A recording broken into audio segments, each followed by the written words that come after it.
अस्सलाम वालेकुम वरहमतुल्लाहि वबरकातुहू। This is sir Naseem Zulfikar.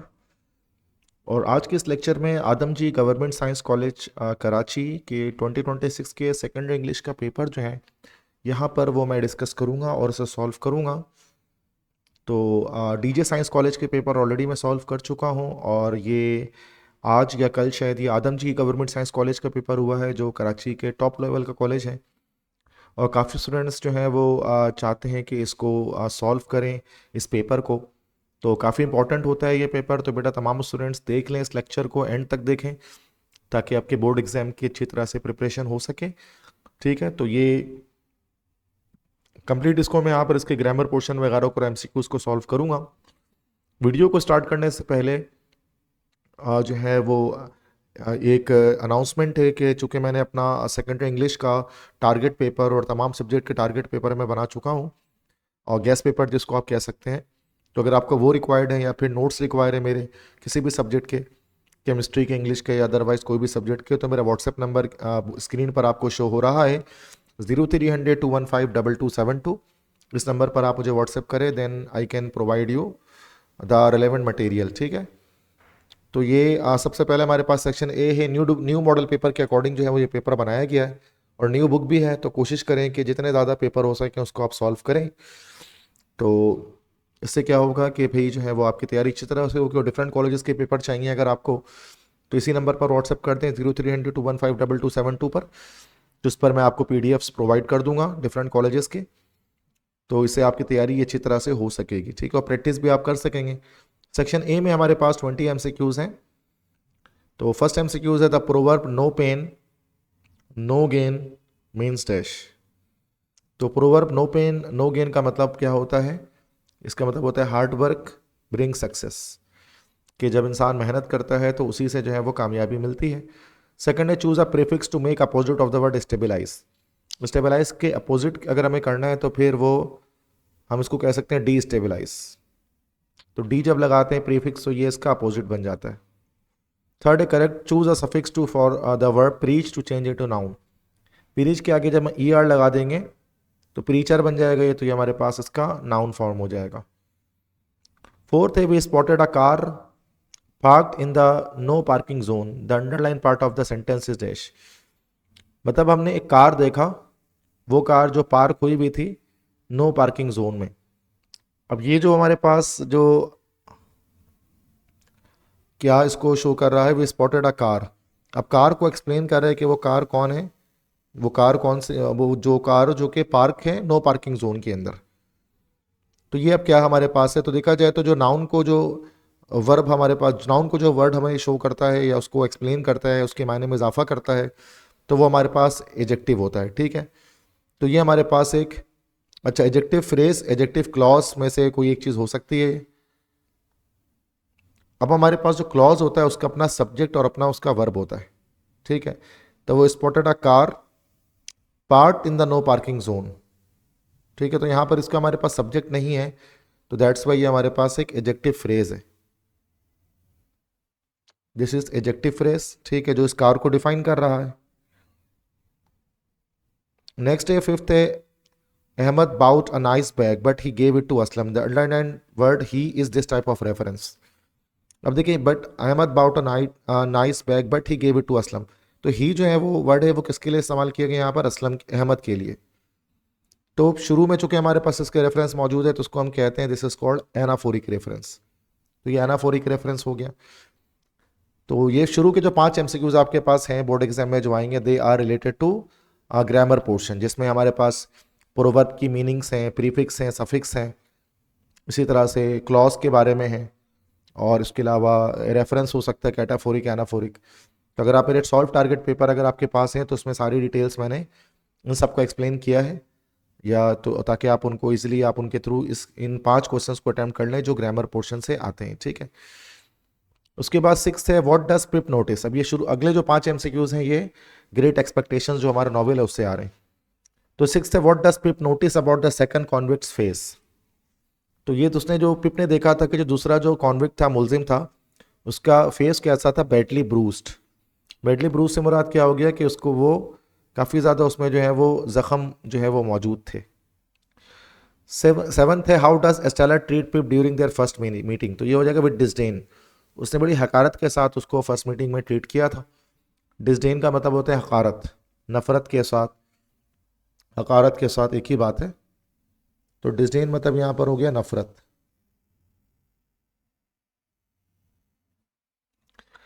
Eighth है the central theme of great expectation is dash, तो ग्रेट एक्सपेक्टेशन जो नॉवल है उसकी सेंट्रल थीम क्या है, social class and personal growth, अमीर और गरीब का फ़र्क इसमें दिखाया गया है और किस तरह से एक इंसान की नशोनुमा होती है इसके बारे में बताया गया है, इसका सेंट्रल थीम है।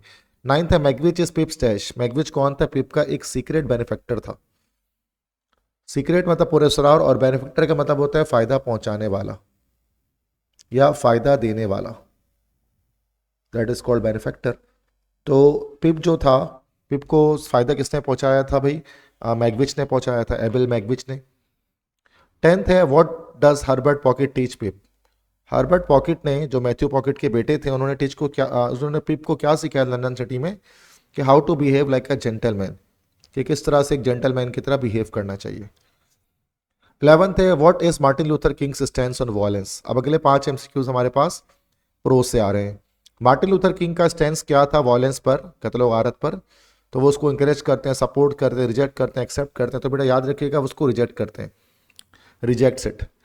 12 है इकारस सिंबलाइजेस डैश, इकारस किस चीज़ को सिंबलाइज करता है, ये स्टोरी हमारे पास है Icarus and Daedalus by Josephine Preston Peabody. तो इसमें इकारस किस चीज़ को सिंबलाइज करता है, इकारस और डेडलस, इकारस जो है वो बेटा था और डेडलस जो था वो बाप था। तो इकारस शो करते हैं किसको भाई, यूथफुल रेकलेसनेस को, यूथफुल रेकलेसनेस का मतलब होता है लापरवाही, तो वो जवानी की लापरवाही को शो करता है, किस तरह से उसने लापरवाही बरती जिसकी वजह से उसको वो गिर गया नीचे और वो मर गया समंदर में। 13th according to Russell happiness comes from dash, Russell के मुताबिक खुशी किससे आती है, तो ये हेल्दी इंटरेस्ट इन लाइफ, जब ज़िंदगी में आप अपनी सेहतमंद दिलचस्पियां पैदा करते हैं इससे आपको खुशियां मिलती हैं। 14th how does climate change impact water availability, तो वाटर अवेलेबिलिटी को किस तरह से क्लाइमेट चेंज ने अफेक्ट किया है, तो कॉजेस ड्राफ्ट, इससे हमारे पास जो है वो ड्राफ्ट वगैरह आए हैं। ड्राफ्ट का मतलब क्या होता है, ड्राफ्ट का मतलब होता है खुश्क साली, खुश्क साली मीन्स के बारिशों का ना होना या पानी का कम हो जाना, शॉर्टेज हो जाना। 15th है which quality is important for dealing with adversity according to Rudyard Kipling, मतलब कि एडवर्सिटी से मुराद होता है कि मुसाइब परेशानियां, तो मसाइब से निपटने के लिए कौन सी क्वालिटी होनी चाहिए, इंटेलिजेंस, स्ट्रेंथ, पेशेंस, काइंडनेस, तो पेशेंस होनी चाहिए, सब्र होनी चाहिए। तो पेशेंस एक हमारे पास नाउन है, इसके मतलब हमारे पास होते हैं सब्र, ठीक है। 16th in the pome selected versus from सुर ससी इज डैश, तो सुर ससी जो है शाह लतीफ़ की नज़्म है। अब ये 5 एमसीक्यूज हमारे पास जो है वो पोइट्री से आ रहे हैं, तो इसमें क्या है, political rebellion, romantic union, spiritual devotion and perseverance, okay, ये सी ऑप्शन हमारे पास हो गया, मतलब रूहानी अकीदत और बर्दाश्त, इसके बारे में ये जो है वो ये मौजूद है, इसमें जो थीम है उसका सुर ससी का। 17th है what's the overall tone of stop all clocks, अब चूंकि ये एक एलिजी है तो इसका जो टोन है वो ग्रीविंग एंड डिस्पेयरिंग है, मतलब उदासी भरा और मायूसी भरा है। 18th है the 7 ages of man is written by dash, तो ये तो लिखा है विलियम शेक्सपियर ने, the 7 ages of man. 19th है Neruda's list of things to avoid is meant to dash, Pablo Neruda जो थे जिन्होंने जो स्टार्ट डाइंग स्लोली लिखा, उन्होंने कुछ लिस्ट बताई है अवॉइड करने के लिए, उसका मकसद क्या है, encourage conformity, provide a literal checklist, inspire awareness and conscious living, yes, तो अवेयरनेस को इंस्पायर करें और कॉन्शियस लिविंग के बारे में बता रहे हैं। 22 in Greek mythology Ulysses is known as dash, Greek mythology में यूलिसिस को ओडियसिस भी कहा जाता है, ये लाइन्स फ्रॉम यूलिसिस जो पोइट्री है उससे एमसीक्यूज आया है, written by Lord Alfred Tennyson, ठीक है। तो बेटा ये हमारे पास सारे एमसीक्यूज हो गए आदमजी गवर्नमेंट साइंस कॉलेज के 20 करेक्ट एमसीक्यूज मैंने आपको बता दिए। अब इसके बाद सेक्शन बी है, 2 पार्ट में टूटा हुआ है, B1 B2। अब B1 जो हमारे पास है बेटा, इसके अंदर हमारे पास पोइट्री के जो है वो प्रोज के, पोइट्री के और नॉवल के क्वेश्चंस होंगे। तो इसमें हम क्या करेंगे, जैसे कि मैंने आपको बताया है, इसकी ट्रिक क्या है कि आप जो है वो इसके अंदर प्रोज के क्वेश्चन अटैम्प्ट नहीं करें, आप सिर्फ पोइट्री और नॉवल के क्वेश्चन अटैम्प्ट करें, चूँकि आपके पास 3 क्वेश्चन प्रोज से आ रहे हैं, 3 पोइट्री से आ रहे हैं, 4 नॉवल से आ रहे हैं, तो हमें करने हैं कितने हैं भाई? यहाँ पर हमें यहाँ पे देख सकते हैं कि हमें 6 पार्ट क्वेश्चन अटेम्प्ट करने हैं। तो अगर आप यहाँ से कर लेंगे तो 7 तो यहीं से निकल जाएंगे पोइट्री और नॉवल से। इसमें भी अगर आपको इंपॉर्टेंट कुछ चाहिए पोइट्री और नॉवल, अगर सारे नहीं कर सकते आप तो मेरे टारगेट पेपर से कर लें, ठीक है, जिसके लिए आप जिससे व्हाट्सएप नंबर पर कॉन्टैक्ट कर सकते हैं, मैं आपको उसका PDF भेज दूंगा। उसके बाद सेक्शन B2 है जो वो मेन मैं कराऊंगा आपको, दैट्स ग्रामर पोर्शन। तो इसमें है क्वेश्चन 11 है, match any 4 of the following phrasal word या फ्रेजल वर्ब ऑफ कॉलम में with the meaning in column B। तो वर्ड मीनिंग को यहाँ पर हमें मैच करना है। टुक down, by himself, give up, cunning, devoted. तो अभी इजिली हम इसमें कर सकते हैं। टुक डाउन का मतलब क्या होता है? लॉयल, राइट, राइट इसका मतलब होता है लिखना, ये एक फ्रेजल वर्ब है, इसका मतलब होता है लिखना, राइट। बाय हिमसेल्फ मतलब होता है ऑल अलोन, अकेले। जैसे हम कहते हैं ना कि हंस लिव्ड ऑल बाय हिमसेल्फ, हंस टुक down all the things which he listen from Miller. Give up मतलब मेहनत छोड़ देना, थक कर देना, हार जाना। तो टू स्टॉप ट्राइंग, तो ये उसका हो गया टू स्टॉप ट्राइंग। कनिंग तो चालाक हो गया, होशियार, दैट्स श्रूड मतलब होशियार। डिवोटेड का मतलब होते हैं लॉयल या वफादार, ठीक है। तो ये इसकी मीनिंग्स मैच हो गई। उसके बाद हमारे पास क्वेश्चन हमारे पास है 12 है, जिसमें हमें किसी 4 ईडियम को अपने सेंटेंस में इस्तेमाल करना है, ठीक है। तो ये अलग अलग हमारे पास है, इसको हम यहाँ पर कर लेते हैं। इधर पर ऊपर जगह वहाँ पर मैं लिख देता हूँ, शायद थोड़ी जगह यहीं पर है, ओके। तो सबसे पहला हमारे पास है fall into a trap.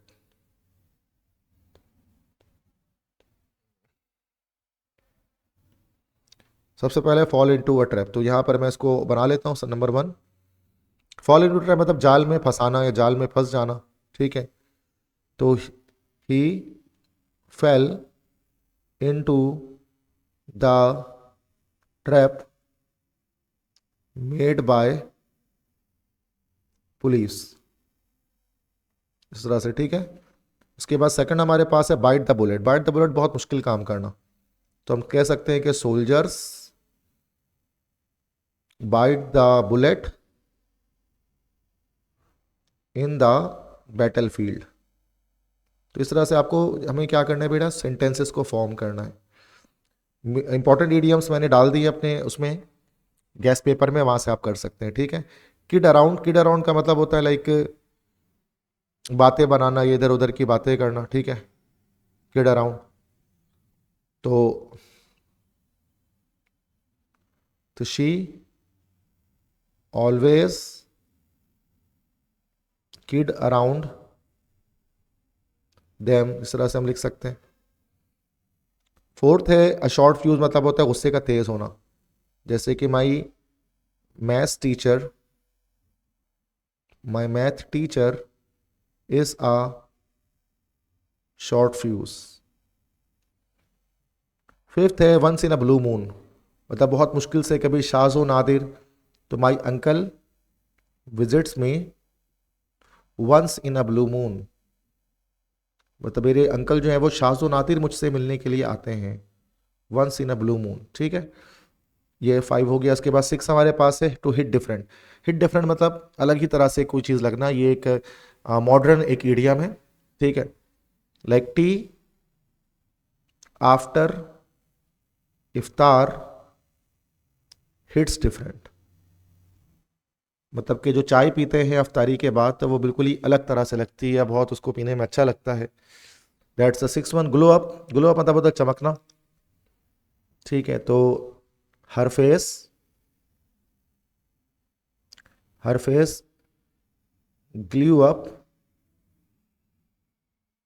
When she saw her best friend, मतलब जब उसने अपनी बेहतरीन दोस्त को देखा तो फिर उसका चेहरा जो है वो चमक उठा। तो ये हमारे पास हो गए बेटा। इस तरह से हमें ईडियम्स बनाने को 4 बनाने, मैंने 7 बना दिए, चॉइसेस इसके अंदर होते हैं तो आसान से होते हैं, इस तरह के आपको सेंटेंसेस बनाने हैं, ठीक है। इसके बाद क्वेश्चन 13 है complete the following conditional sentences. अभी कंडीशनल सेंटेंसेस हैं, इसके लिए आप मेरे लेक्चर देख सकते हैं कंडीशनल सेंटेंस का। तो हमारे पास इसमें टोटल 4 तरह के कंडीशनल सेंटेंस होते हैं, तो सबके एक एक टाइप शायद इसके अंदर दिए गए होंगे, देख लेते हैं अभी कि क्या सिचुएशन है।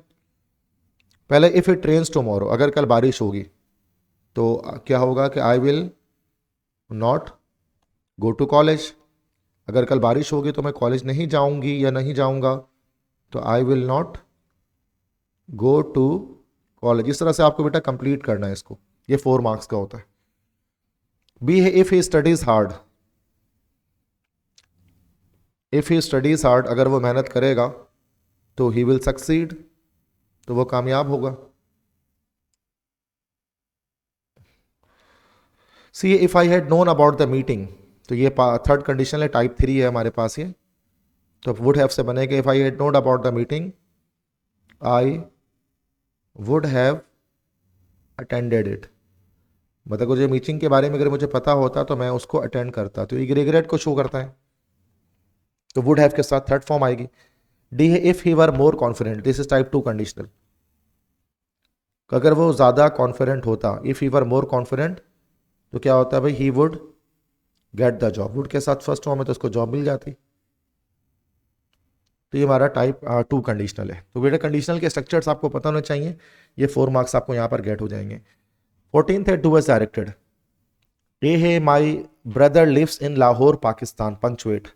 ओके, पंक्चुएशन करनी है तो यहाँ पर हम उसको कर लेते हैं, my brother lives in Lahore Pakistan. अच्छा, लाहौर के बाद कॉमा लगेगा, तो अब ये कंप्लीट हो जाएगा सही, my brother lives in Lahore comma Pakistan.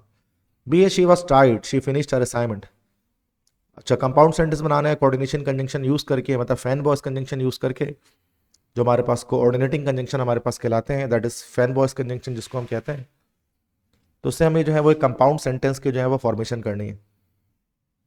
तो कंपाउंड सेंटेंस क्या होता है, जैसे बेटा कि आप जानते हैं कि जिसमें हमारे पास दो जो है वो सिंपल सेंटेंस कनेक्टेड होते हैं, जो किसी कोऑर्डिनेटिंग कंजंक्शन के साथ हमारे पास कनेक्ट होते हैं। अब ये जो कोऑर्डिनेटिंग कंजंक्शन हमारे पास क्या होते हैं, इसको हम कहते हैं this are called FANBOYS conjunction. FANBOYS, FANBOYS। अब ये इसमें फॉर लगा सकते हैं, एंड लगा सकते हैं, नॉट लगा सकते हैं, बट लगा सकते हैं, और लगा सकते हैं, येट लगा सकते हैं, और सो लगा सकते हैं। तो ये मैंने से पहले भी कई लेक्चर्स में मैंने आपको एक्सप्लेन किया है, और पूरा क्लॉज के ऊपर मैंने एक डिटेल लेक्चर भी अपलोड किया हुआ है, ठीक है। तो कोऑर्डिनेटिंग कंजंक्शन हमारे पास क्या होते हैं, जिनको हम फैन बॉयस कंजंक्शन कहते हैं। तो शी वॉज टाइड, उसके बाद शी फिनिश हर असाइनमेंट, तो वो थकी हुई थी, उसने अपना असाइनमेंट मुकम्मल कर लिया। तो अब ये बट से भी बन सकता है, येट से भी बन सकता है। अब यहाँ फुल स्टॉप हटा देंगे और फुल स्टॉप की जगह पर हम येट लगा देंगे। She was tied yet she finished her assignment. मतलब येट का मतलब यहाँ पर क्या है, येट का मतलब यहाँ पर होता है फिर भी, कि वो थकी हुई थी फिर भी उसने अपना असाइनमेंट कंप्लीट किया। सी है the manager approve the proposal change the voice. तो ये तो एक्टिव पैसिव है, तो पास इंडेफिनिट है, तो वॉज के साथ थर्ड फॉर्म आ जाएगी, ऑब्जेक्ट पहले लगा देंगे, तो ये हो जाएगा the proposal was approved by the manager. Next D, he said to her I will call you tomorrow, change the narration। ये तो assertive sentence सिंपल सा, तो क्या हो जाएगा, he told her that he would call. अब you है बेटा, यू हमारे पास सेकंड पर्सन है, ऑब्जेक्ट से चेंज होगा तो हर से, और देन टुमारो जो है हमारे पास एक एक्स्ट्रा वर्ड है, ये चेंज होगा किसमें, द नेक्स्ट डे में चेंज हो जाएगा, ठीक है, और लास्ट में फुल स्टॉप आ जाएगा। तो ये हमारे पास डू एज डायरेक्टेड हो गए सारे। नेक्स्ट 15 क्वेश्चन है spot the error and rectify the following faulty expression. Error spot करना है। पहला है she is very unique in her style. तो अच्छा, जब यूनिक आ गया तो यूनिक के लिए वेरी की नीड तो नहीं है, तो यहाँ पर वेरी की नीड नहीं थी, तो बिना वेरी के भी ये जुमला हमारे पास बन सकता था। तो सिंपली क्या हो जाएगा कि ये वेरी यहाँ से ख़त्म हो जाएगा, तो ये हो जाएगा कि she is unique in her style. B है every one have completed the assignment. Have नहीं होगा, क्योंकि एवरी वन जब आ जाता है तो सिंगुलर सेंस रहता है, तो हैज़ लगेगा। सी है ही discussed about the issue in detail. Discuss के बाद अबाउट की जरूरत नहीं है, but discuss the issue in detail, about यहाँ एक्स्ट्रा लगा है, अबाउट हटा देंगे यहाँ से। D I am living here since 5 years। अब सिंस लग गया है तो यहाँ टेंस हमारे पास परफेक्ट कंटिन्यूअस है, तो एम नहीं आएगा, एम के बजाय यहाँ पर होना चाहिए था I have been living here, ताकि ये हमारा परफेक्ट कंटिन्यूअस टेंस बन जाए। तो बेटा वैसे इसमें से आपको ये मैंने आपको 5 क्वेश्चंस करा दिए, 11, 12, 13, 14, 15, लेकिन आपको कुछ 4 करने हैं। तो मैं ये आपको ये कहता हूँ कि आप बेहतर है कि आप इसको क्वेश्चन 15 को आप लीव आउट कर दें। बाकी जो ये क्वेश्चंस हैं आप उसको आराम से कर सकते हैं। जैसे 11 हो गया बेटा, 12 हो गया, 13 हो गया, 14 हो गया, बोर्ड एग्जाम में आपको उसके इजिली कर सकते हैं। और किस तरह से कर सकते हैं मैंने बता दिया कि ये जो है वो वर्ड मीनिंग्स जो आपके, ये तो आपको मेरी पीडीएफ से मिल जाएंगे, तो वहाँ से आप कर लीजिए। ये ईडीएम भी जो इंपॉर्टेंट हमारे पास है, ये भी पीडीएफ से आप कर लो, उसी में से आ जाएगा। कंडीशनल सेंटेंस के लिए एक लेक्चर आप देख ले कंडीशनल सेंटेंस का, ये आराम से हो जाएगा। डू एज डायरेक्टेड में क्या है, एक पंक्चुएशन है, कंपाउंड सेंटेंस है, वॉइस नरेशन है, ईजिली आप कर सकते हैं। ठीक है, इसके लेक्चर्स भी अपलोड किए मैं, ठीक है, बाकी इसको आप इजीली किया भी जा सकता है। ठीक है, तो ये सारे हमारे पास सेक्शन B2 हो गए। तो कोशिश करें आपकी कि बोर्ड एग्जाम में आपके कोई नंबर आपकी वजह से ना कटे। आप अपने तौर पे बेहतरीन कोशिश करें। मैंने वीडियोस आपके लिए सारी डाली हैं, 1000+ वीडियोस है बेटा, वो आपके लिए ही मैंने अपलोड की हुई है। अगर आप देखेंगे तो बेनिफिट होगा, जितना ज़्यादा देखें, शॉर्टकट के पीछे ना पड़ें, बल्कि लेक्चर्स को वॉच करें, देखें, नॉलेज को गेन करें, नॉलेज हासिल करें। हज़ारों लेक्चर आपके लिए अपलोड किया गया है। अगर आप देख लेते हैं, जो बच्चे ज़िंदगी में कामयाब होते हैं, आगे बढ़ते हैं, तारीफ़ें करते हैं, कमेंट्स करते हैं, सब कुछ करते हैं, तो आप भी लाजमी करें। जाहिर सी बात है ये चीज़ें यूजलेस नहीं। आदम जी साइंस कॉलेज का देखें पेपर है सेकंड इंग्लिश का, तो मैं सॉल्व करवा रहा हूँ और तमाम बच्चे चाहते हैं कि इसको सॉल्व करें। ठीक है, तो ये है कि आपको एक ईजिली आपको सोल्यूशन मिल जा रहा है इसका, आपको भागना दौड़ना नहीं पड़ रहा है कहीं पर भी, और आपको पता लग जा रहा है पेपर में क्या क्या चीज़ें आई हैं। इसके बाद सेक्शन C आते हैं, डिटेल्ड क्वेश्चन आंसर, 40 मार्क्स का है ये। इसमें सारे क्वेश्चन अटैम्प्ट करने, 4 क्वेश्चन है, चारों अटैम्प्ट करने। एक तो पर्सनल स्टेटमेंट, ये ईमेल है, तो मैं आपको बोलते हैं कि पर्सनल स्टेटमेंट आप नहीं करने के बजाय ईमेल कर लेंगे, ज़्यादा आसान रहता है। ईमेल का बस क्या है कि आपको पैटर्न आप देख सकते हैं मेरे चैनल पर, पैटर्न अगर आपको समझ में आ जाता है तो आप खुद ही लिख सकते हैं ईमेल, चाहे कोई भी आ जाए। तो ये क्वेश्चन मस्ट आप कर लेंगे। 14th है, राइट एन ऐसे ऑन द फॉलोइंग टॉपिक्स, ऐसे है। तो ऐसे हमारे पास जो है वो ये करना है। इसमें से 2 हमारे पास जो ऐसे होते हैं शुरू के, जैसे ये 2 हैं, ये हमारे पास है आर्गुमेंटेटिव एसेस, आर्गुमेंटेटिव एसेस हैं। अगले 2 एसेस जो हमारे पास हैं, these are actually analytical essays हैं। कोई एक आपको करना है, जैसे फास्ट फूड ये इंपॉर्टेंट है, सोशल मीडिया वाला ये इंपॉर्टेंट है, स्मार्टफोन वाला ये इंपॉर्टेंट है, ये analyse how online learning platform self transport traditional, ये भी इंपॉर्टेंट है। तो ये एसेज आप करें लाजमी। ठीक है, ये चारों एसेज इंपॉर्टेंट दिए गए हैं आदम जी साइंस कॉलेज के अंदर, इसको लाजमी कर लें बेटा। सही है। क्वेश्चन 5 है, ट्रांसलेशन है, translate the following paragraph into Urdu और सिंधी। अच्छा, ये जो ट्रांसलेशन हमें दिया गया, ये तो मॉडल पेपर का ही है, ये बेटा मॉडल पेपर के, इसके सॉल्यूशन में मैंने ऑलरेडी इसको सॉल्व कर दिया है। अब वहाँ पर देख सकते हैं मॉडल पेपर के सॉल्यूशन में, तो ये भी हो जाएगा। ये करेज मीन्स बीइंग ब्रेव, ये वाला हुआ है। ठीक है, आगे आते हैं। क्वेश्चन 6 है, अनसीन कॉम्प्रिहेंशन। अब अनसीन आ रहा है, वैसे तो टेनर में आपको सीन दिखेगा, लेकिन सिर्फ 2025 में जो पैटर्न चेंज हुआ है 2026 के लिए, तो उसमें यहाँ पर हमारे पास सीन के बजाय हमारे पास ये एक अनसीन कॉम्प्रिहेंशन मौजूद है, जो आपके बुक से आउट होगा। इसमें आप 2 काम कर सकते हैं, या तो क्वेश्चन आंसर कर लें पैसेज पढ़ के, या फिर ऐसे लिख दें। अगर आपकी इंग्लिश अच्छी है, you are well versed in English, तो आप ऐसे लिख सकते हैं। अदरवाइज मैं ऐसे सजेस्ट नहीं करता, मैं सजेस्ट करता हूँ कि आप पैसेज को पढ़कर क्वेश्चन के आंसर दे दें। तो पैसेज रीड आउट करते हैं, ये 10 मार्क्स का पूरा क्वेश्चन है। कह रहे in today's fast changing world education does not and with a degree. मतलब आज के जदीद तेजी से तब्दील होने दुनिया में तालीम का मकसद सिर्फ एक डिग्री नहीं है। The idea of life long learning has become essential because technology and job requirement are constantly evolving. एक ये ख्याल कि इंसान ज़िंदगी भर सीखेगा, अब ये ख्याल ज़िंदगी भर सीखने का ये बहुत ज़्यादा अहम हो चुका है, चूँकि टेक्नोलॉजी और जॉब की ज़रूरियात मुस्तकिल तब्दील होती जा रही हैं। आपको बार बार सीखना पड़ता है, चीज़ें तब्दील होती रहती हैं। People must continue learning new skills to stay relevant and confident in their career. लोगों को लाजमी नई नई स्किल्स, नए नए हुनर सीखने चाहिए, ताकि वो मुनासिब रहें और कॉन्फिडेंट, पूरा एतमाद रहें अपने करियर्स में। Digital platforms such as online courses and virtual classrooms have made education more accessible and flexible. अब डिजिटल प्लेटफॉर्म है, जैसे कि ऑनलाइन कोर्सेज हैं, वर्चुअल क्लासरूम्स हैं, इसने तालीम को ज़्यादा काबिल रसाई बना दिया है, ज़्यादा लचकदार, फ्लेक्सिबल बना दिया है। मतलब हर शख्स तक रसाई हो गई है एजुकेशन तक। हाउ एवर, बहरहाल, this flexibility requires strong self discipline and time management. अब ये जो फ्लेक्सिबिलिटी है, ये इसमें स्ट्रॉन्ग सेल्फ डिसिप्लिन, खुद की नज़्म ज़ब्त और टाइम मैनेजमेंट चाहिए होती है। कि क्योंकि इंटरनेट पर देखिए दुनिया जहान का मवाद पड़ा है, लेकिन आप किस तरह से टाइम मैनेज करके उसको सीखेंगे और किस तरह से सेल्फ डिसिप्लिन के साथ नज़्म ज़ब्त के साथ आप कोर्स को करेंगे, ये भी ज़रूरी है, क्योंकि नेट तो सबके पास है, मोबाइल सबके पास है, लैपटॉप सबके पास है, बट हर कोई तो नहीं सीख रहा। Without this qualities learners may struggle to succeed. इन क्वालिटीज़ के बिना सीखने वालों को स्ट्रगल करना पड़ सकता है कामयाब होने के लिए। Life long learning not only improves professional opportunities but also enhances personal growth by encouraging creativity, adaptability and critical thinking. जिंदगी भर सीखने के जो ये अमल है, ये ना सिर्फ आपकी प्रोफेशनल, आपके पेशा वराना मौक़ों को बेहतर बनाता है, लेकिन ये आपको बेहतर बनाता है आपके शख्सी नशोनुमा को बाय इंकरेजिंग, किस चीज़ पे इंकरेज करके, क्रिएटिविटी, आपकी तख्लीकी सलाहियतें, अडाप्टेबिलिटी, आप में अडाप्ट करने की जो सलाहियतें हैं, क्रिटिकल थिंकिंग आपकी है, उसको भी जो है वो बेहतर करता है। तो फर्स्ट है, why is life long learning important in the modern world. Okay, तो सिंपल यहाँ से यहाँ तक हो गया उसका। ये हमारे पास फर्स्ट का आंसर हो गया, ये हमारे पास 2 नंबर का क्वेश्चन है, ठीक है। तो the idea of life long learning has become essential because technology and job requirement are constantly evolving. Two A what challenge does online learning create for student. Online learning क्या challenge create करता है तालिब इल्मों के लिए, ठीक है। तो यहाँ से हो जाएगा कि this flexibility requires strong self discipline and time management. तो ये जो है वो चैलेंज फेस करना पड़ता है ऑनलाइन स्टडी में। थर्ड है, classify the word classes of the following. Word class से मुराद है पार्ट्स ऑफ स्पीच, बेटा उसमें आपको क्लासिफाई करनी है। तो फास्ट हमारे पास है, फास्ट क्या हो गया हमारे पास, एक एडजेक्टिव हो गया, दिस इज एन एडजेक्टिव, जो कि फास्ट जो है वो तेज, इसका मतलब है किसी नाउन को क्लासिफाई करेगा ये, ठीक है।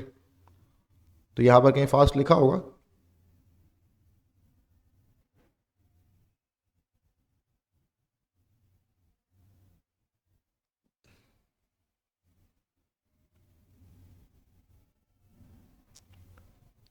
ओके। अपॉर्चुनिटी देखो, आई टी वाई एंड में आ गया, टी वाई जब एंड में आता तो दिस विल बी नाउन, ये सफिक्स है। एनहेंस, एनहेंस ये हमारे पास एक वर्ब है, किसी चीज़ को बेहतर बनाना।